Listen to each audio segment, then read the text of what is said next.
জম্মু কাশ্মীরের পেহেলগামে বন্দুকধারীর হামলার পর ভারত পাকিস্তানের সম্পর্ক দিন দিন আরও উত্তপ্ত হয়ে উঠছে।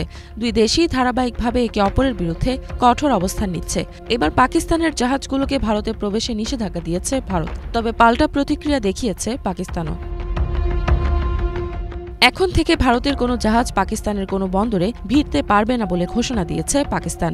এদিকে পাকিস্তানের পতাকাবাহী জাহাজগুলোকেও ভারতের কোনো বন্দর ব্যবহার না করতে দেওয়ার নির্দেশনা জারি করা হয়েছে। গত ৪ মে সংবাদ মাধ্যম দ্য ডনের একটি প্রতিবেদনে এই খবর জানানো হয়। প্রতিবেদনে বলা হয়, কাশ্মীরের পেহেলগামে প্রাণঘাতী হামলার পর ভারত পাকিস্তানের সম্পর্ক অবনতি হওয়ায় পাকিস্তান এই ঘোষণা দিয়েছে। এখন থেকে ভারতের পতাকাবাহী জাহাজগুলো পাকিস্তানের বন্দর ব্যবহার করতে পারবে না। গত ২২ এপ্রিল পেহেলগামে ভয়াবহ হামলায় ২৬ জন প্রাণ হারিয়েছেন। ২০০০ সালের পর এই হামলা কাশ্মীর অঞ্চলের অন্যতম মারাত্মক ঘটনা হিসেবে বিবেচিত হচ্ছে। এদিকে পাকিস্তানের যোগসূত্র থাকতে পারে বলে অভিযোগ করে ভারত সরকার, যদিও তারা এ সংক্রান্ত কোনো সুস্পষ্ট প্রমাণ দিতে পারেনি। এদিকে পাকিস্তান এই অভিযোগকে অস্বীকার করে একটি নিরপেক্ষ তদন্তের দাবি জানিয়েছে। হামলার পর থেকে দুই দেশের ভেতর দূরত্ব আরও বাড়তে শুরু করেছে। একদিকে সীমান্ত এলাকায় অতিরিক্ত সেনা মোতায়েন করতে শুরু করেছে পাকিস্তান, অন্যদিকে ভারতের প্রধানমন্ত্রী নরেন্দ্র মোদী সেনাবাহিনীকে যুদ্ধের জন্য প্রস্তুত থাকতে বলেছেন।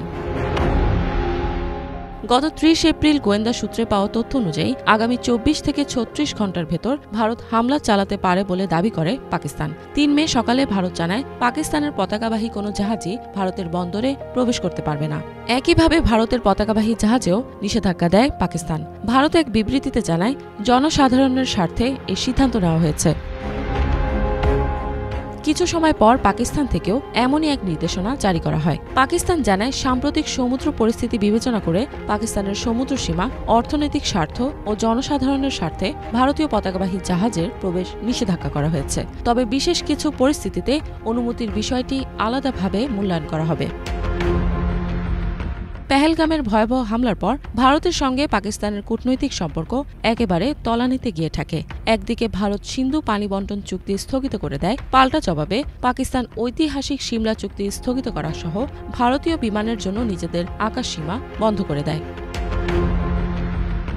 এই পরিস্থিতিতেই স্বল্প মাত্রার ব্যালিস্টিক ক্ষেপণাস্ত্রের একটি সফল পরীক্ষামূলক উৎক্ষেপণ করেছে পাকিস্তান, যদিও একে প্রকাশ্য উস্কানি হিসেবে চিহ্নিত করেছে ভারতীয় কর্মকর্তারা। এটিকে সিন্ধু মহড়া নামে একটি কার্যক্রমের অংশ হিসেবে পরীক্ষা করা হয়েছে বলে জানিয়েছে পাকিস্তান। ইফাত জাহান, বাংলাভিশন।